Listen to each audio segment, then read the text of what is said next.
Pharaon légendaire et grand communicant au risque de la fake news. Alors il y a une bataille que vous montrez beaucoup dans l'expo, qui est la plus grande bataille de chars jamais menée, la bataille de Kadesh, bataille contre les Hittites. Ça ne s'est pas exactement passé comme Ramsès va essayer de le faire croire. Ah oui, alors ça fait partie des éléments qui font que Sa Majesté a toujours le beau rôle, même si effectivement, en fait, Ramsès est tombé dans un piège.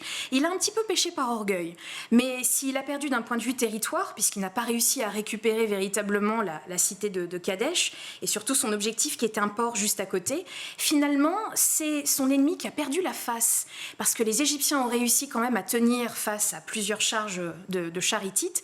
Et surtout, l'armée égyptienne a réussi à rejoindre Sa Majesté alors qu'ils étaient distants de plusieurs dizaines de kilomètres. Ça veut dire que Ramsès, son armée était là pour lui, contrairement aux Hittites. Donc c'est pour ça qu'on est un peu avec une sorte de statu quo, mais finalement quand même d'un point de vue diplomatique, Ramsès l'a gagné. Ouais, il l'a gagné, et alors il fait raconter inlassablement, et quand je dis raconter avec des images, cette bataille, où on le voit lui, c'est Superman. Partout, puisque de toute façon, il n'y a pas de différence pour les Égyptiens entre le texte et l'image. C'est nous qui faisons une séparation.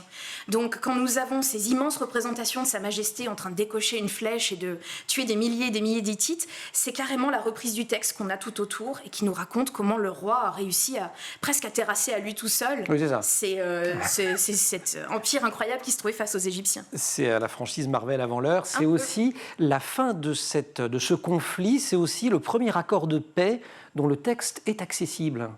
Sur des tablettes, et on a à la fois la version hittite et on a aussi la version égyptienne, qui en plus a été gravée dans le temple de Karnak, donc dans le sud de l'Égypte. Et c'est vrai que c'est un document qui en plus est extraordinaire parce qu'il est éminemment moderne. On a vraiment les tractations et puis une sorte de pacte de non-agression.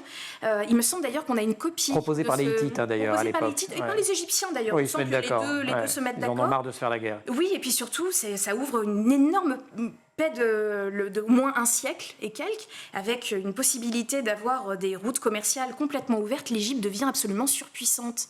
Et il y a une copie sans doute de ce texte, il me semble à l'ONU. Ils ont gardé comme ça le premier accord de paix. Un des plus anciens accords de paix que l'on ait dans l'histoire de l'humanité.